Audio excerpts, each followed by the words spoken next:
Now, so today we are just going to start the recap session of acid, bases and salt. This is a very important chapter of your chemistry in which we have to discuss about what are acids, what are bases and what are salts. In class 7 we have already discussed that what are acid, what are bases and what are salts. देखिए हमारे day to day life में बहुत सारे substances आते हैं, उनमें से कुछ सब्सटेंसेस खट्टे होते हैं, कुछ कड़वे होते हैं और कुछ नमकीन। जो खट्टे होते हैं उसे एसिड्स के नाम से जाना जाता है, क्योंकि एसिड एक वर्ड है जो निकल करके आया है एसिडस, जिसका मतलब होता है खट्टा। इसका मतलब नहीं है कि सभी प्रकार के एसिड को हम टेस्ट करके पता करेंगे कि एसिड है कि बेस है कि साल्ट। उसके लिए हम एक एक करके डिस्क्राइब करेंगे कि एसिड, बेसिस और साल्ट होते क्या हैं, हमारे डे टू डे लाइफ में इसका यूटिलाइजेशन क्या है और ये हमारे डे टू डे लाइफ में किस तरीके के रोल्स क्रिएट करते हैं। आप देख सकते हो यहाँ पे कुछ टेस्ट ट्यूब्स दी गई है जिसके डिफरेंट कलर्स को रिप्रेजेंट किया है। That colors indicates what? That color indicates that some of the materials around us are acids, some are bases, and some are salts. So we have different types of the materials around us. You can see यहाँ पे दिखाया गया है कुछ चीजों को, जैसे lemon हो गया, विनेगर हो गया। लेमन और विनेगर की अगर हम बात करते हैं तो लेमन जो होता है वो खट्टा होता है, विनेगर जो सिरका होता है वो भी खट्टा होता है। ये एसिड की कैटेगरी में आते हैं। टार्टेरिक एसिड हो गया, ऑक्जेलिक एसिड हो गया, एसिटिक एसिड हो गया, सिट्रिक एसिड हो गया, सबके फार्मूला यहाँ पे दिए गए, ठीक है। जैसे C6H8O7 सिट्रिक एसिड है, CH3COOH एसिटिक एसिड है, C4H6O6 जो है टार्टेरिक एसिड है, C2H2O4 ऑक्जेलिक एसिड है और different types of the sources दिए गए हैं। जैसे लेमन है उसके अंदर सिट्रिक एसिड है, विनेगर है उसके अंदर एसिटिक एसिड है, टैमरिंड अगर खाते हो तो उसके अंदर टार्टेरिक एसिड है, टोमेटो खाते हो तो उसके अंदर ऑक्जेलिक एसिड है। और इन सब का स्वाद कैसा होगा? Taste to sole of acidic ingredients and their solutions are acids, यानी इसका स्वाद कैसा होगा? खट्टा होगा। और जिस मटेरियल का स्वाद खट्टा होता है उसे एसिड्स के नाम से जाना जाता है, ठीक है। अब यहाँ पे देखिए कुछ बेसिस को दिखाया गया है, बेचारा रो रहा है, ये भी देखो मुंह कैसा बना दिया। तो कुछ ऐसे मटेरियल्स भी होते हैं जो स्वाद में कड़वे लगते हैं और जो स्वाद में कड़वे लगते हैं उसे बेसिस कहते हैं। आपके घर में मेहमान आएंगे तो थाली में आप करेला दे देना, अगली बार से वो आएंगे नहीं, ठीक है। यानी किसी भी प्रकार के बेस को अगर आप देते हो तो दोबारा वो नहीं आएगा। क्यों? क्योंकि बेसेस कड़वे होते हैं और इनका पीएच रेंज भी मोर देन 7 होता है। और आप देख सकते हो यहाँ पे कुछ basic type of the food material को दिया गया है, जैसे गैटिन एक टाइप ऑफ कुकुम्बर होता है जिसपे दाने होते हैं, इसे चाइनीज कुकुम्बर कहते हैं। चाइनीज सामान जैसे नकली होता है ना, वैसे चाइनीज खाना भी नकली होता है, ठीक है। दूसरा होता है बीटर गार्ड, करेला, इसमें बेस होता है। फेनुग्रीक जानते हो क्या होता है? मेथी, मेथी इसमें भी बेस होता है। अब बताइए क्या ये हम खाते नहीं है? खाते हैं ना। तो हमारे बॉडी के प्रॉपर मेंटेनेंस के लिए एसिड और बेस दोनों का होना जरूरी है। जिस इंसान के खून में प्रॉब्लम आ जाती हो, ज्यादा से ज्यादा करेला खाता है, डायबिटिक प्रॉब्लम ना हो और भी किसी प्रकार की प्रॉब्लम ना हो, यानी बेसिस जो होते हैं ब्लड को साफ करने में बहुत ही इंपॉर्टेंट रोल क्रिएट करते हैं और हम डे टू डे लाइफ में बेसिस का भी इस्तेमाल करते हैं। अब देखिए अभी मैंने बताया कि सभी चीजों का टेस्ट करके हम पता नहीं कर सकते। जैसे आपने पढ़ा होगा दुनिया का सबसे खतरनाक जहर जो होता है वो साइनाइड होता है। उसका टेस्ट कैसा होता है इस चीज को पता करने के लिए कई सारे साइंटिस्ट मारे गए। वो टेस्ट क्योंकि जैसे ही जीभ पे रखा स स स स अब स पर व्हाट, सोर, स्वीट, साल्टी, कुछ नहीं पता। तो इसीलिए हर एक एसिड, बेस या साल्ट को हम जीभ पे रख के टेस्ट नहीं करेंगे।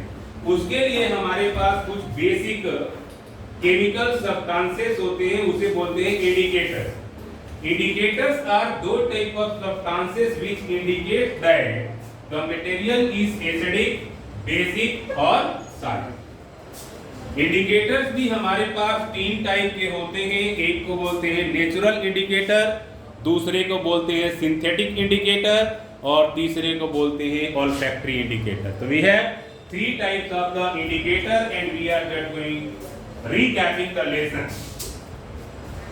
अब देखिए, ये इंडिकेटर्स इंडिकेट करते हैं कि कोई सब्सटेंस जो हमारे पास है वो एसिडिक है, बेसिक है या साल्ट है। ठीक है, क्योंकि हर एक प्रकार के सब्सटेंसेस को हम चेक करके नहीं पता कर सकते कि एसिड है, बेसिस है या साल्ट। सबसे पहले हम ऑब्जर्व करेंगे natural indicator. Natural indicators are दो type of indicators which is obtained from the nature.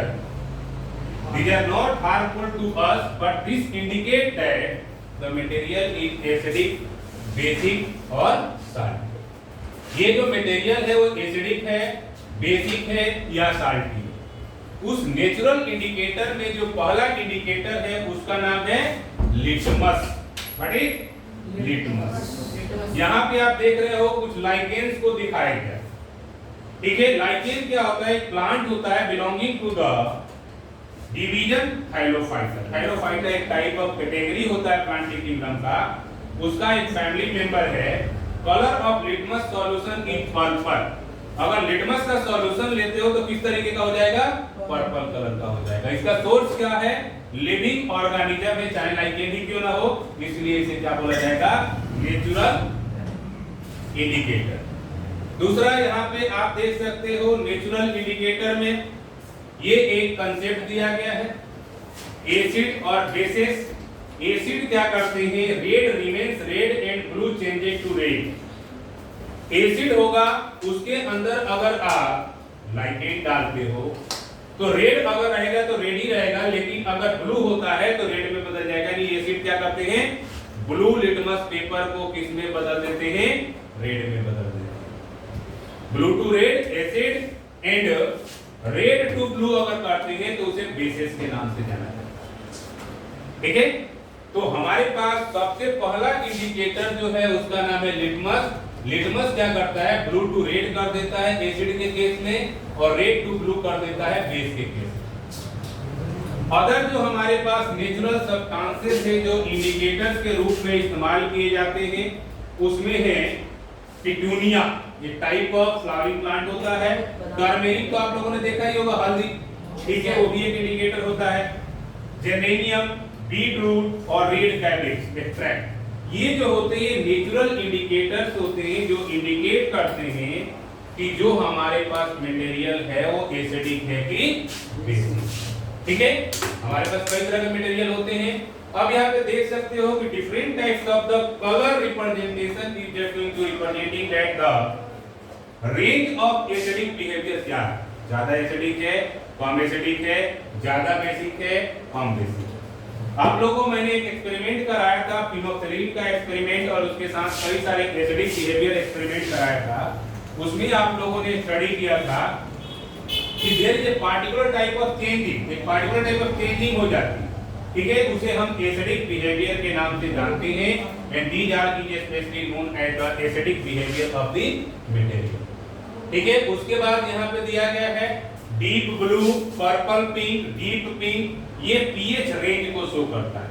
अगर पीएच रहेगा 4.5 इस तरीके का होगा, इस तरीके से आगे बढ़ता चला जाएगा। डीप पिंक हो गया तो उसका पीएच कैसा हो गया? 7। ये हमारे पास कंटेंट होता है। PH is for potenz of hydrogen. देखिए यहाँ पे कुछ दिखाया गया है, एक टर्मरिक वाटर है, लेमन जूस है, उसके अलावा ब्लीच है, वाटर बना दिया, अदरक वगैरह दिया गया, और भी बहुत सारी चीजें दी गई हैं। ब्लीच स्पेशली रिप्रेजेंट करती है कि these are the natural indicator. The indicators which are obtained from the natural substances is called natural indicator. Lichen is the top most natural indicator obtained from, मैं lichen बोल रहा हूँ जो हमारे पास litmus paper होता है. Litmus paper is obtained from the lichen, so this is also called the natural indicator.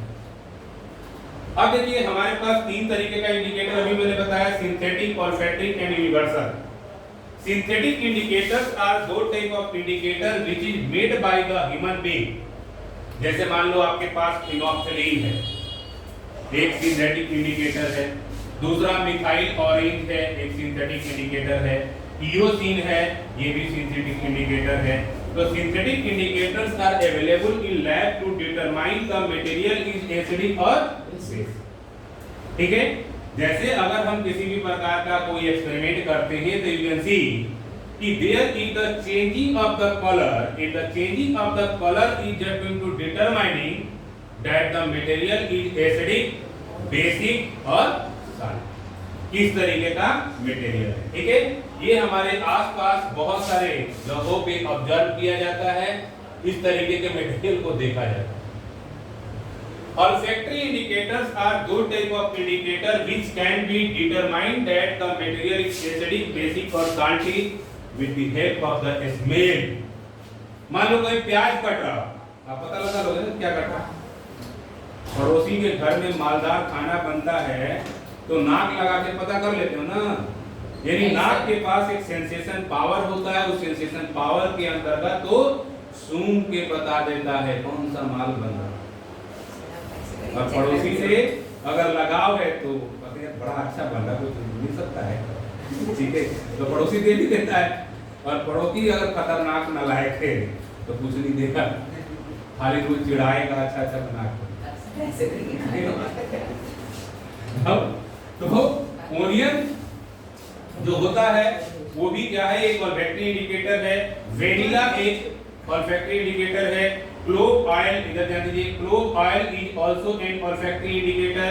So we can say that these are the indicators which indicates that the material is acidic, basic और solid. इस पूरे body को चलाने के लिए system क्या है? Human brain. और मान लीजिए कई बार क्या होता है, आपका ह्यूमन ब्रेन कहीं और लगा हुआ है. आजकल के बच्चों का लगाव बहुत ज्यादा होता है, रील्स में बिजी हो जाते हैं, गर्लफ्रेंड तुरंत बना लेंगे. ठीक है. और ध्यान वहां रहेगा, क्लास में आप बैठे या रोड पे चल रहे, ध्यान नहीं हो रहा. तो उस समय दिमाग का कंसंट्रेशन हमारा स्पाइनल कॉर्ड करता है. और स्पाइनल कॉर्ड कंट्रोल और कोऑर्डिनेट कब कर सकता है? जब प्रॉपर तरीके से, जब उसको प्रॉपर तरीके से सारी चीजें मिलती है तो ऑटोमेटिकली ये चीजें जो होती है वो फंक्शनल हो जाती है, फंक्शन करने लगती है. तो that means we can say that कि हमारा ब्रेन जो होता है वो सुन सकता है, ऑब्जर्व कर सकता है और इसके माध्यम से डिटरमाइन कर लेता है कि हमारे पास जो मटेरियल है वो एसिडिक है, बेसिक है या salty. Since this indicator works on a scale, it is called as olfactory indicator. Vanilla हो गया, क्लोव ऑयल हो गया, ऑनियन हो गया, इसे olfactory indicators के नाम से जाना जाता है. ठीक है. तो these are is especially known as olfactory indicators. olfactory indicators में आपके पास ऑनियन है, प्याज, क्लोव है, लौंग का तेल होता है, लौंग होता है, वेनिला एसेंस जाता है ना आइसक्रीम वाले के पास, कौन सा फ्लेवर चाहिए? वेनिला फ्लेवर चाहिए. इक्लिप्टिक होता है और भी बहुत सारे मटेरियल्स होते हैं जिन्हें ऑल्फैक्टरी इंडिकेटर के रूप में काउंट किया जाता है. तो these are called olfactory indicator. उसके बाद एक ऐसा इंडिकेटर होता है जो एसिड, बेस और साल्ट को एक ही सॉल्यूशन डिटरमाइन कर देता है. इस तरीके का एक सॉल्यूशन लेबोरेटरी वगैरह में अवेलेबल होता है जिसे स्पेशली नाम दिया जाता है universal indicator. These are the indicators which indicate that the material is acidic, basic और salty. ये रैपिंग देख रहे हो ना, इस रैपिंग इस कलर का होता है. इसके सॉल्यूशन को दूसरे सॉल्यूशन में आप ड्रॉप से डालोगे, जैसे ड्रॉप से डालोगे आपको पता लग जाएगा इसका पीएच कितना है. पीएच रेंज आपको पता है, अगर 7 और 7 से नीचे है तो एसिडिक, 7 के बराबर है तो न्यूट्रल और 7 से 14 के बीच में है तो उसे नाम दिया जाता है बेसिक. तो उससे आप आइडिया लगा लोगे कि मटेरियल एसिडिक है, बेसिक है और साल्टी है, और कितना एसिडिक है कितना बेसिक है। एसिड का एसिडिक बिहेवियर ज्यादा होता है जितना ही कम एसिड का वैल्यू होगा, यानी एसिडिक पीएच वैल्यू जितना कम होगा उतना ही ज्यादा एसिडिक बिहेवियर स्ट्रेंथ होता है, और पीएच बेस में अगर ज्यादा होता है तो पीएच स्ट्रेंथ उसका ज्यादा होता है, उसका पावर भी क्या होता है, काफी ज्यादा होता है। यस, एसिडिक रेंज बता दें कि एसिड स्ट्रांग कितना है। हाँ, पीएच रेंज बता देता है कि एसिड कितना स्ट्रांग है। अगर पीएच कम हो तो वो एसिड बहुत ज्यादा स्ट्रांग होता है, और बेस में पीएच जितना ज्यादा होगा उतना ही स्ट्रांग होगा। अभी तक हमारे पास स्ट्रांगेस्ट बेस जो है वो सोडियम हाइड्रोक्साइड है, जिसे NaOH के नाम से जाना जाता है, जिसे कास्टिक सोडा भी कहते हैं। अब आते हैं केमिकल डेफिनेशन में। तो देखिए हमारे पास एसिड्स क्या होते हैं। अगर HCl है, HCl को ब्रेक करोगे तो क्या मिलेगा, हाइड्रोजन प्लस क्लोरीन। H2SO4 को ब्रेक करोगे तो हाइड्रोजन प्लस सल्फेट। यानी ये क्या छोड़ते हैं, हाइड्रोजन आयन, और बेस क्या छोड़ते हैं। आप देख सकते हो यहाँ पे कि यहाँ पे जो है एसिड जितने भी हैं वो कौन सा आयन छोड़ रहे हैं, H+ आयन, और जितने भी बेस है वो कौन सा आयन छोड़ रहे हैं, OH- ion. So you can say that acids are those type of substances which gives us H+ ion, and bases are those type of substances which gives us OH- ion. ठीक है, इस तरीके से हम acid और bases की पहचान भी कर सकते हैं, और हमारे डे टू डे लाइफ में बहुत सारे ऐसे एसिड्स और बेसेस को देखने को मिलता है। ठीक है, अगला आते हैं, हमारे पास दो तरीके का एसिड होता है, एक को बोलते हैं ऑर्गेनिक एसिड और दूसरे को बोलते हैं इनऑर्गेनिक एसिड। जो भी एसिड किसी ऑर्गेनिक सोर्स से मिलता है, नेचुरल मटेरियल से मिलता है, उसे ऑर्गेनिक एसिड्स के नाम से जाना जाता है। जैसे मैंगो है, टेमेरिंड है, ऑरेंज है, ग्रेप है, लेमन है, इन सब में एसिड पाया जाता है। लेमन के अंदर सिट्रिक एसिड, ग्रेप्स के अंदर मैलिक एसिड, ऑरेंज के अंदर सिट्रिक एसिड, टेमेरिंड के अंदर टार्टरिक एसिड, मैंगो के अंदर मैलिक एसिड। तो अलग अलग टाइप ऑफ कंपोनेंट है जो नेचर से मिलता है, और वे खट्टे होते हैं, इसलिए वे सोर्स ऑफ एसिड भी होते हैं, और हमारे बॉडी को सस्टेन करने के लिए एसिड और बेसिस दोनों ही चाहिए, इसलिए हम एसिड भी खाते हैं और बेसिस भी खाते हैं। दूसरा आता है इनऑर्गेनिक एसिड, जिसे इनऑर्गेनिकली आप नाम देते हो मिनरल एसिड। ठीक है, इधर ध्यान दीजिए, mineral acid. Mineral acids are दो type of acids which is obtained from the mineral. जिसे मिनरल से ऑब्टेन किया जाता है उसे मिनरल एसिड के नाम से जाना जाता है। जैसे मान लो आपके पास सल्फ्यूरिक एसिड है, ये एक मिनरल एसिड है, और जितने भी मिनरल एसिड होते हैं वो कोरोसिव होते हैं। अगर पौधे पे गिरा दो, हाथ पे गिरा दो, यहाँ तक ये टाइल पे गिरा दो तो टाइल टूट जाएगी। मिनरल एसिड इतने खतरनाक होते हैं, इसीलिए मिनरल एसिड का यूटिलाइजेशन इंडस्ट्रियल सेक्टर में किया जाता है बहुत सारी चीजों को बनाने के लिए। H2SO4 का इंडस्ट्री में बहुत ज्यादा डिमांड है, और जिन देशों में H2SO4 और अल्कोहल का इस्तेमाल ज्यादा मात्रा में होता है उन देशों को इंडस्ट्रियली डेवलप्ड कंट्री कहा जाता है। वैसे हमारे देश में अल्कोहल का इस्तेमाल बड़े पैमाने पे होता है, आप लोगों को पता ही है, लेकिन इंडस्ट्रियल सेक्टर के लिए नहीं, लोग पी करके लुढ़कने के लिए इसका ज्यादा इस्तेमाल करते हैं। तो that means we can say that कि इंडस्ट्री वगैरह में इसका यूटिलाइजेशन जो होता है वो ज्यादा से ज्यादा पैमाने पे होता है। ठीक है, इसलिए इसे इज स्पेशली नाम दिया जाता है क्या, इंडस्ट्रियली सेक्टर मिनरल एसिड। अब देखिए होता क्या है, लैब में अगर आप जाओगे तो आपको क्या करना होता है, कंसंट्रेटेड एसिड का इस्तेमाल करना पड़ता है। ठीक है, और एसिड को कंसंट्रेट करने के लिए हमें क्या करना पड़ता है, कई सारे टर्म्स का इस्तेमाल करना पड़ता है। जैसे कभी भी एसिड को कहां डालोगे, पानी में, वो भी बहुत धीरे धीरे। ऐसा नहीं है कि आप क्या करो एसिड के अंदर पानी डालो, वो ब्लॉक कर जाएगा, क्योंकि जब भी हम एसिड और वाटर को मिक्स करते हैं उस समय एक्सोथर्मिक रिएक्शन होता है, और ये एक्सोथर्मिक रिएक्शन इतना ज्यादा एक्सोथर्मिक भी हो सकता है कि हमारे बॉडी को हार्म कर सकता है। इसलिए हमेशा हमें ये कोशिश करना चाहिए कि हम इस तरीके के एसिड का यूटिलाइजेशन करते वक्त बहुत ही सावधानी रखें और पानी में हम एसिड को मिलाएं वो भी बहुत धीरे धीरे सेफ्टी गोगल्स पहन करके और लैब कोट वगैरह पहन करके, जिससे किसी भी प्रकार का हार्म ना हो, क्योंकि सावधानी हटी और दुर्घटना घटी। लैब्स वगैरह में काम करते वक्त आपको बहुत ध्यान रखना है। सर क्या होता है अल्कोहल इंडस्ट्री में कैसे यूज होता है? भाई कफ सिरप बनता है उसमें अल्कोहल होता है, उसी तरीके से बहुत सारे मेडिसिन बनते हैं उसमें अल्कोहल होता है, सुगंध के लिए इत्र वगैरह बनता है अल्कोहल होता है, केरोसिन देखा होगा आप लोगों ने, बहुत सारे लोग टीवी लगाते हैं, कुछ लगाते हैं, कोक लगाते हैं, उन सब में अल्कोहल होता है। तो अल्कोहल का यूटिलाइजेशन एक जगह नहीं होता, अल्कोहल का यूटिलाइजेशन बहुत सारे जगहों पे होता है। फर्मेंटेशन में अल्कोहल का प्रिपरेशन होता है और सबसे ज्यादा हमारे हिंदुस्तान में पीने के लिए लोग करते हैं। ठीक है, तो कुछ लोगों ने घर में टंकी लगा रखी है, सुबह उठते ही मुंह लगा देते हैं उसमें पीना स्टार्ट। अब देश का इकोनॉमी भी अल्कोहल के ऊपर ही चल रहा है। ठीक है, अब आते हैं क्लासिफिकेशन ऑफ एसिड के बारे में, कौन सा स्ट्रॉन्ग एसिड है, कौन सा वीक एसिड है। तो जैसे कि हम जानते हैं हमारे पास दो तरीके का एसिड होता है। एक होता है स्ट्रॉन्ग एसिड, जैसे HCl हो गया, HNO3 हो गया, H2SO4। जितने भी मिनरल एसिड होते हैं वो सारे के सारे स्ट्रॉन्ग होते हैं। कुछ होते हैं वीक एसिड, जैसे मान लो ये भी एक मिनरल एसिड कहा जाता है, बट ये विनेगर भी बनाया जाता है इससे। 3 से 5% सॉल्यूशन ले लीजिए, उसे विनेगर बन जाएगा, सिरका बोलते हैं। इसे बोलते हैं एसिडिक एसिड। तो हमारे पास कुछ एसिड ऐसे हैं जो वीक हैं और कुछ एसिड ऐसे हैं जो काफी स्ट्रॉन्ग। तो दो तरीके के एसिड होते हैं, एक होता है वीक एसिड और एक होता है स्ट्रॉन्ग एसिड। अब आते हैं अगले कंटेंट के ऊपर कि एसिड की प्रॉपर्टी क्या होती है।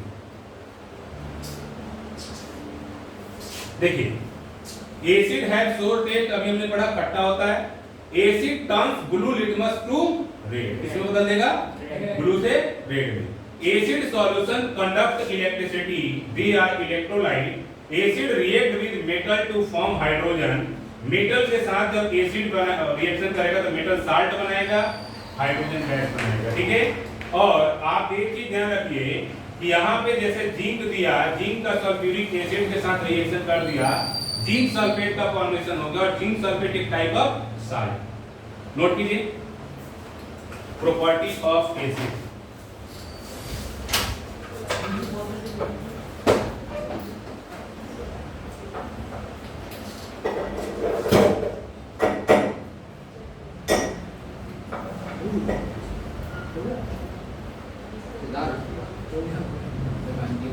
पानी डाल दे भाई।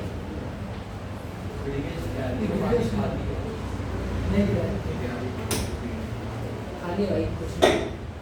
इसको दो बार क्या वॉशरूम में वॉशरूम पे ना अकेला कुछ और करके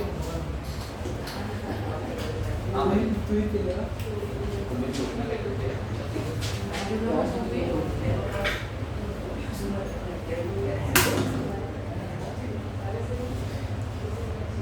बेटा से गुस्सा है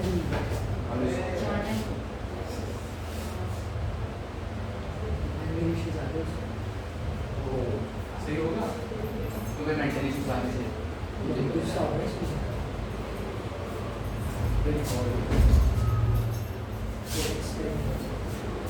नाउ तो देखिए एक एक्सपेरिमेंट करके हम देखते हैं किस तरीके से एसिड और बेसिस का बिहेवियर होता है। मेरी वाटर बोतल पानी नहीं है उसमें, एक आदमी जाकर पानी लेके आओगे। नाउ इसको नोट कीजिए, एसिड्स हैव ए सोर टेस्ट।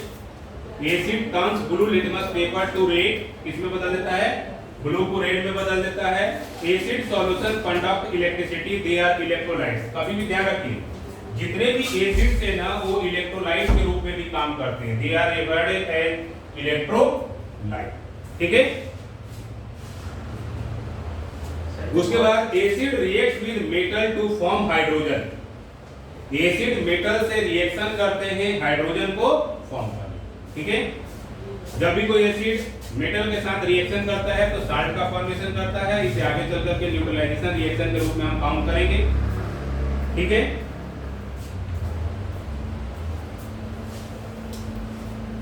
कंप्लीटेड।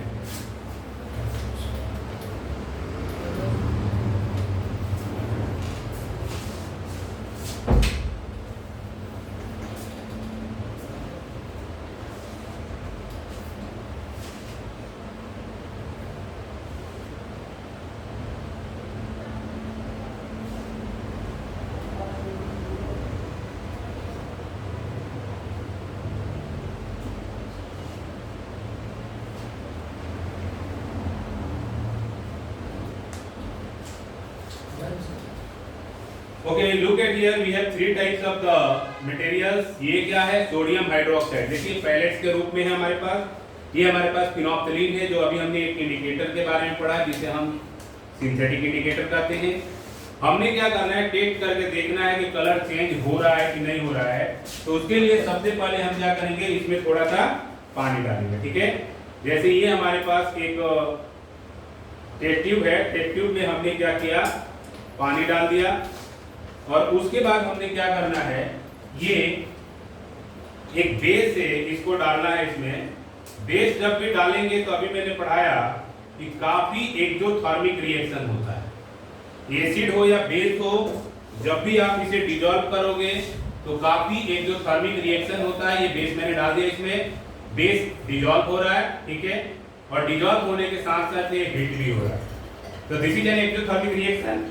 हमने क्या करना है कि इसके अंदर थोड़ा सा एक सिंथेटिक इंडिकेटर जिसका नाम है फिनोप्थलीन, उसको डालना है. जैसे ही हम फिनोप्थलीन इसमें डालेंगे, इसका कलर अगर पिंक हो जाता है, ये डिटरमाइन करता है कि इसके अंदर एक बेस है. वो बेस आप खाने वाला कुछ भी लेके आ सकते हो. अगर आप नींबू लेकर के आते तो मैं चेक करा कर दिखा देता. ठीक है. हमारे पास अभी लैब में इस समय नींबू नहीं है, इसलिए मैंने एक बेस डाला है.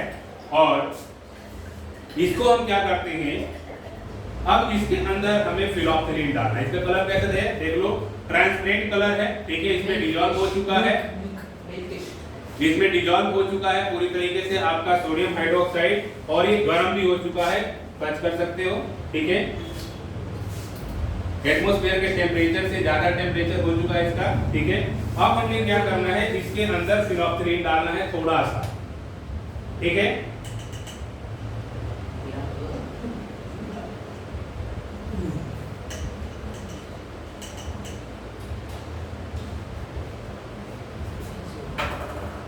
देखिए इसका कलर ब्लड जैसा होगा. ठीक है. इसका मतलब इसके अंदर क्या था? बेस. ठीक है.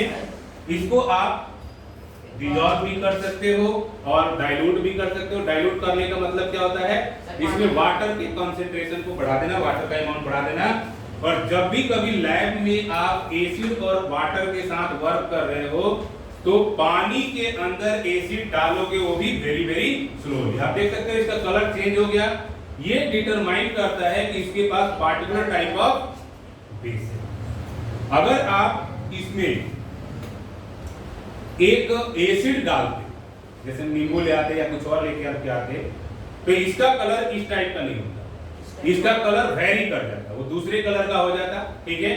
जिससे डिटरमाइन होता है कि उसके अंदर क्या है? एक एसिड है. इस तरीके का कलर आना रिप्रेजेंट करता है कि बेस. और इसे हम बोलते हैं फिनोप्थलीन.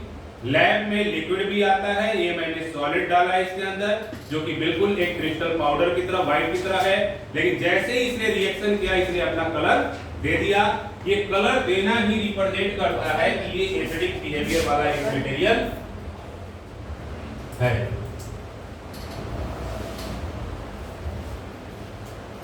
ये रिएक्शन दिखाया गया है. अगला लिखिए, पांचवा. Acid react with metal carbonate.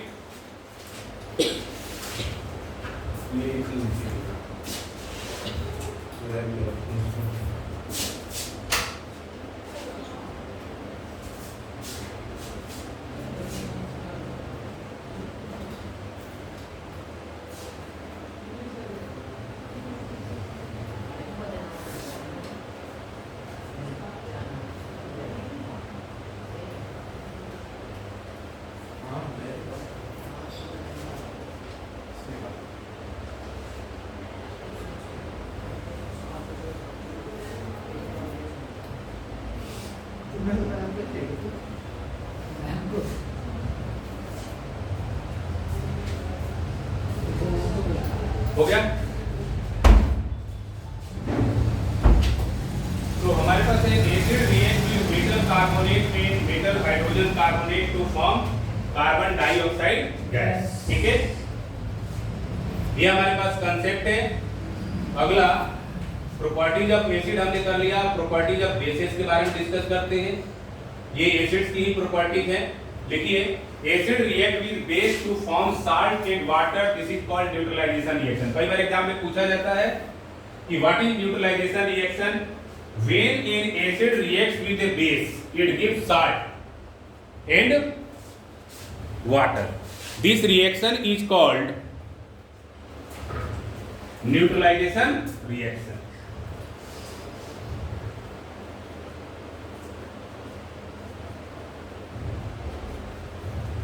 Neutralisation reaction.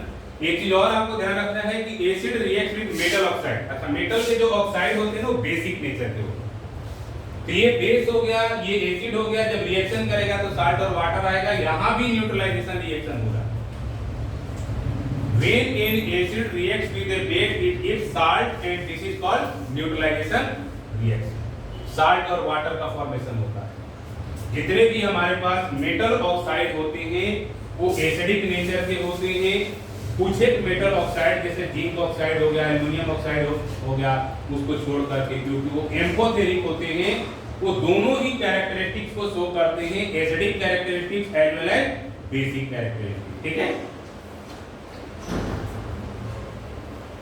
तो आप ध्यान रखिए सभी प्रकार के एसिड को आप टेस्ट करके पता नहीं करेंगे. ऑर्गेनिक एसिड को टेस्ट करके पता कर सकते हैं, बट इनऑर्गेनिक वाले इतने खतरनाक होते हैं कि वो टाइल भी तोड़ सकते हैं, कोरोसिव होते हैं, हमारे बॉडी को भी जला सकते हैं. ठीक है, काफी हार्मफुल होते हैं. इसलिए जब भी इनका हैंडलिंग किया जाता है काफी सावधानी से हैंडलिंग किया जाता है, क्योंकि अगर हमने असावधानी किया तो हमारी समस्या बढ़ जाएगी. समस्या को बढ़ने नहीं देना है. ठीक है, यहां देखिए एसिड्स हैव कोरोसिव नेचर. अगला पॉइंट लिख लीजिए, acids have corrosive nature. Acids have corrosive nature. Corrosive जानते हो ना? हाथ पे गिरेगा तो हाथ जला देगा, टाइल पे गिरेगा तो टाइल तोड़ देगा, पौधे पे गिरेगा तो पौधे को सुखा देगा. यानी एसिड खतरनाक होते हैं, खास करके मिनरल एसिड. मिनरल एसिड में वो आ गया HCl आता है. HCl हो गया, सल्फ्यूरिक एसिड हो गया, नाइट्रिक एसिड हो गया, और सबसे खतरनाक होता है एक्वा रेजिया. ठीक है, ये हमने ऑलरेडी कर लिया है. ठीक है, उसके बाद हाइड्रोजन आयन. ये आप देख सकते हैं, ये हाइड्रोजन आयन को दिखाया गया. जितने भी एसिड्स होते हैं वो हाइड्रोजन आयन देते हैं, और जितने भी बेसेस होते हैं वो कौन सा आयन देते हैं? हाइड्रोक्सी आयन देते हैं. ठीक है, ये कुछ कॉमन टाइप ऑफ बेसेस का इस्तेमाल दिखाया गया यहाँ पे. और जो बेस पानी में सॉल्युबल है, जैसे अभी हमने देखा था सोडियम हाइड्रोक्साइड पानी में सॉल्युबल है, इसलिए उसे अल्कली कहा गया. सोडियम हाइड्रोक्साइड हो गया, कैल्शियम हाइड्रोक्साइड हो गया, पोटेशियम हाइड्रोक्साइड हो गया, अमोनियम हाइड्रोक्साइड हो गया, मैग्नीशियम हाइड्रोक्साइड हो गया. लास्ट में क्या रहा? हाइड्रोक्साइड. यानी जो भी आपके पास एसिड होगा उसमें हाइड्रोजन आयन प्रेजेंट होगा, और जो आपके पास बेस होगा उसमें हाइड्रोक्साइड आयन प्रेजेंट होगा, OH आयन प्रेजेंट होगा. वो बेसेस होती है. बेसेस का पीएच हमेशा 7 से अधिक होता है और एसिड्स का पीएच 7 से कम होता है. ठीक है, ये दो तरीके के बेसेस होते हैं. जैसे एसिड दो तरीके का हमने डिस्कस किया था. एक को बोलते हैं strong base, sodium hydroxide, potassium hydroxide, ammonium hydroxide, these are the strong bases. कुछ होते हैं वीक बेसेस, जैसे अमोनियम हाइड्रोक्साइड. ये वीक बेस है. स्ट्रॉन्ग बेस में अमोनिया हो गया, काफी खतरनाक होता है. ठीक है, तो हमारे पास बेसेस भी दो तरीके के होते हैं. एक को बोलते हैं स्ट्रॉन्ग बेस और एक को बोलते हैं वीक बेस. ठीक है, प्रॉपर्टीज ऑफ बेसेस में लिखिए पहला, बेसेस है बाइटर.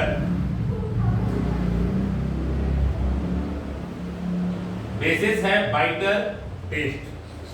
देख लो बेचारे का शकल कैसा हो गया, करेले का जूस दे दिया मम्मी पापा ने. डायबिटिक प्रॉब्लम होगा, उसको डायबिटिक प्रॉब्लम खत्म करने के लिए करेले का जूस दे. तुम लोग तो खुश नसीब हो ना, कम से कम करेले का जूस तो नहीं दे रहे मम्मी पापा, खाली पढ़ने के लिए तो बोल रहे हैं. पढ़ लो अभी भी, नहीं तो करेले का जूस पीना पड़ जाएगा. अभी एक एनिमेशन मैंने देखा कि एक बच्चा था, उसको उसका फादर स्कूल लेके जा रहा है. ठीक है, उसको स्कूल लेके जा रहा है. स्कूल के गेट पे जा रहा है, नहीं मुझे नहीं पढ़ना, मुझे नहीं पढ़ना, मुझे नहीं पढ़ना. बस्ता खोल फेंक के भाग लेता है. उसका फादर बस्ता लेके आता है और उसको खींचते हुए लेके जाता है खेत में. और जहाँ पे बैल लगते हैं ना हल में, तो एक साइड ऑलरेडी एक आदमी लगा हुआ होता है, इसको लगा देता है दूसरे साइड. पता चल जुताई कर. जैसे थोड़ा सा खींचता है और पैना मारता है जोर से उसको, कि भाई जल्दी जल्दी हो जाए काम, तुरंत भागता स्कूल की तरफ बैग लेके मैं पढ़ूंगा। वही कंसेप्ट अपनाना पड़ेगा तुम्हारे लिए, तब जाकर तुम लोग वही पढ़ोगे। ठीक है, तो हमेशा ध्यान रखिए कि जो बेसेस होते हैं वो बाइटर होते हैं। अगला लिखिए, बेसेस फील सोपी और टच, सोपी टू टच, उसका जो टचिंग होता है ना, सोपी स्ट्रक्चर होता है, सोपी टू टच। और तीसरा होता है basis turns red litmus paper two blue, basis turns red litmus paper two blue. Basis क्या करेंगे, रेड टू ब्लू, और एसिड क्या करेगा, ब्लू टू रेड। ठीक है, ये कंसेप्ट होता है। अगला, basis conduct electricity, conduct in solution, conduct electricity in solute. लिखो, बेसिस कंडक्ट इलेक्ट्रिसिटी,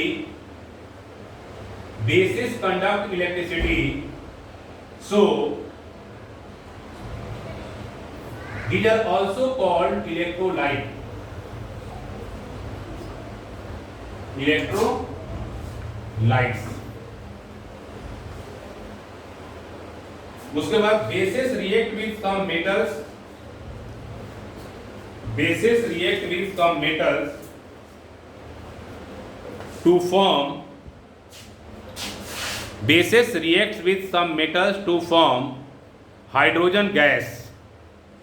जैसे मान लो सोडियम हाइड्रोक्साइड है, इसने जिंक के साथ रिएक्शन किया, सोडियम जिंकेट बना दिया, एक साल्ट है, और हाइड्रोजन गैस का प्रोडक्शन कर दिया। ठीक है, तो these are is specially known as the bases, इसे बेसिस के नाम से जाना जाता है। And these are regarded as the bases. Reaction भी आपको डेट मींस पर कंप्लीट करना है, तो also right the reaction.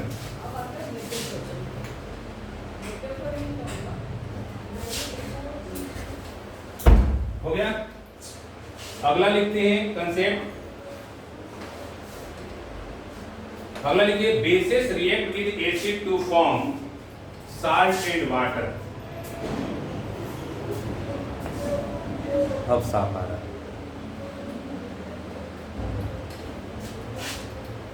Basis react with acid to form salt and water, और रिएक्शन लिखिए, सोडियम हाइड्रोक्साइड ने H2SO4 के साथ रिएक्शन किया तो सोडियम सल्फेट का फॉर्मेशन कर दिया।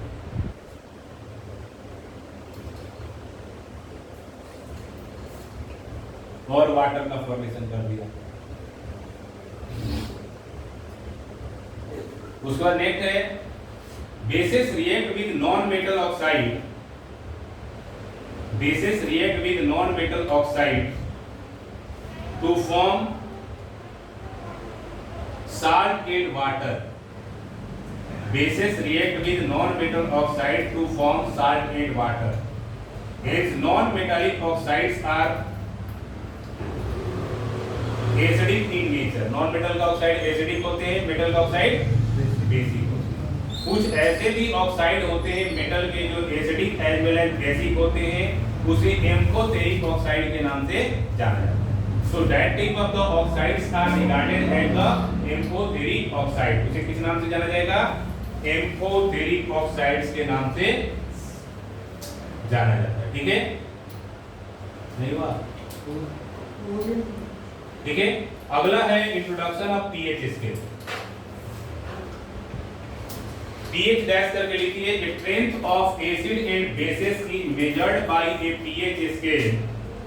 इन pH P stands for potence, और पोटेंस का मतलब होता है स्ट्रेंथ, कितना पावर है। ठीक है, यानी एसिड बेसिस और साल्ट को डिटरमाइन करने के लिए हमारे पास टेस्ट है, उसके अलावा इंडिकेटर्स है। these indicators may be synthetic indicator, these indicators may be artificial indicator, these may be natural indicator, these may be olfactory indicator। Different type के इंडिकेटर्स होते हैं। एसिड में जितना पीएच कम होगा उतना ही ज्यादा स्ट्रांग होगा, और बेस में जितना ज्यादा पीएच होगा उतना ही ज्यादा स्ट्रांग। तो इस तरीके से एसिड या बेस के स्ट्रेंथ को फाइंड आउट करने के लिए हमारे पास एक स्केल होता है, उस स्केल को पोटेंस के नाम से जाना जाता है, उसे पीएच स्केल के नाम से जाना जाता है, and this is called potence. आप देख सकते हो आपके आसपास बहुत सारे मटेरियल्स होते हैं जिनमें एसिडिक और बेसिक बिहेवियर को ऑब्जर्व किया जाता है। कुछ मटेरियल एसिडिक होते हैं, कुछ बेसिक होते हैं। जैसे यहाँ पे देख सकते हो आपको एक यूनिवर्सल इंडिकेटर के माध्यम से शो किया गया है कौन सा मटेरियल कितना एसिडिक है और कौन सा मटेरियल कितना बेसिक है। उसकी सहायता से हम मेजर कर सकते हैं और फाइंड आउट कर सकते हैं। हर एक चीज का अपना एक एसिडिक बिहेवियर होता है। जैसे हमारा बॉडी का एसिडिक रेंज होता है 7 to 7.4 के बीच में बॉडी फंक्शन करता है। अगर ये बॉडी के अंदर पीएच रेंज मेंटेन ना हो तो बॉडी फंक्शन नहीं करता। और पीएच को मेंटेन करने के लिए बॉडी में बफर सॉल्यूशन होता है। ये बफर सॉल्यूशन पीएच को हमेशा मेंटेन करके रखता है जिससे कि बॉडी में किसी भी प्रकार का इफेक्टिंग प्रॉब्लम ना हो। इससे क्या होता है कि all types of the biomolecules controlled way में होते हैं और हम आसानी say that means called survive कर सकते हैं। तो यहाँ पे कुछ एसिड्स हैं और उन एसिड्स के कुछ बेसिक पीएच स्केल को रिप्रेजेंट किया गया है।